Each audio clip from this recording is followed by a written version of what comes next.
Om Swastiastu. Perkenalkan, saya Iko Mang Sukasne, calon guru penggerak Angkatan 10 dari Kabupaten Buleleng. Dalam video ini saya akan memaparkan koneksi antar materi, kesimpulan dan refleksi modul 1.1 tentang pemikiran Ki Hajar Dewantara. Ki Hajar Dewantara membedakan kata pendidikan dan pengajaran dalam memahami arti dan tujuan pendidikan. Menurut Ki Hajar Dewantara, pengajaran adalah bagian dari pendidikan. Pengajaran merupakan proses pendidikan dalam memberi ilmu atau berfaedah untuk kecakapan hidup anak secara lahir dan batin. Pendidikan memberi tuntunan terhadap segala kekuatan kodrat yang dimiliki anak agar ia mampu mencapai keselamatan dan kebahagiaan yang setinggi-tingginya, baik sebagai seorang manusia maupun sebagai anggota masyarakat. Dan pendidikan adalah tempat persemaian benih-benih kebudayaan dalam masyarakat dan merupakan kunci utama untuk menciptakan manusia yang beradab. Ki Hajar Dewantara juga menjelaskan maksud pengajaran dan pendidikan yang berguna untuk kehidupan bersama ialah memerdekakan manusia sebagai bagian dari persatuan rakyat. Manusia merdeka adalah manusia yang hidupnya lahir atau batin tidak tergantung pada orang lain, akan tetapi bersandar atas kekuatan sendiri. Dengan demikian, pendidikan dapat disimpulkan sebagai tuntunan, di mana murid terlahir dengan kekuatan kodratnya masing-masing. Pendidik itu hanya dapat menuntun tumbuh atau hidupnya kekuatan kodrat yang ada pada anak-anak agar dapat memperbaiki lakunya.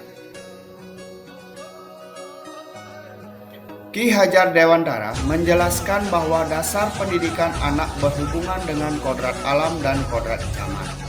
Guru harus mendidik anak-anak dengan cara yang sesuai dengan tuntutan alam dan zamannya sendiri dengan tetap mengutamakan kearifan lokal sosial budaya Indonesia.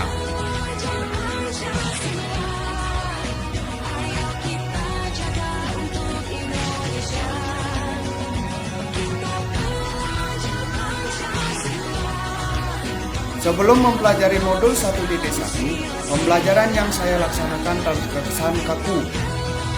Karena saya menganggap pembelajaran hanya sebagai transfer ilmu semata, sehingga saya lebih fokus pada ketercapaian materi.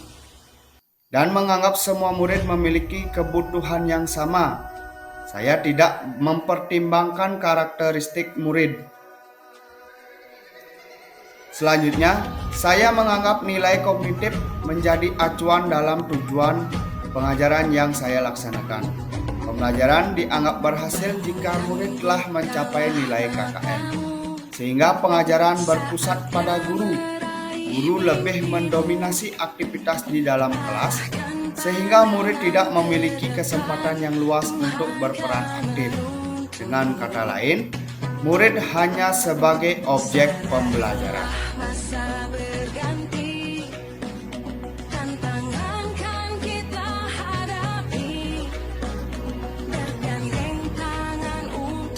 Setelah mempelajari modul 1.1, saya mulai memahami bahwa pembelajaran bukan hanya sekedar transfer ilmu, melainkan menuntun dan memerdekakan murid untuk dapat menumbuh kembangkan potensi yang dimiliki sesuai dengan minat dan bakatnya, dan memperhatikan semua aspek pembelajaran, baik kognitif, afektif, psikomotor, spiritual, sosial maupun budaya, dan memberi ruang kepada murid sebagai subjek pembelajaran, memberikan kebebasan dalam berekspresi dan berkreasi, bebas mengemukakan pendapat dan memilih cara belajar.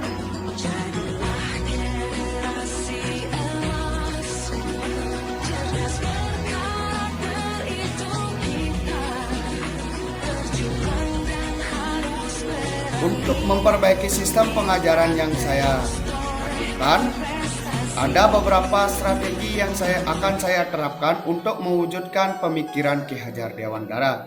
Yang pertama, mengenali dan memahami karakteristik murid dan memberikan pengajaran yang sesuai dengan kebutuhannya. Yang kedua, menggunakan metode pembelajaran yang bervariasi, inovatif dan kreatif dengan memanfaatkan teknologi dalam pembelajaran. Selanjutnya, merancang dan menerapkan strategi pembelajaran yang sesuai dengan kodrat keadaan murid, baik kodrat zaman maupun kodrat alam, serta relevan dengan konteks sosial budaya.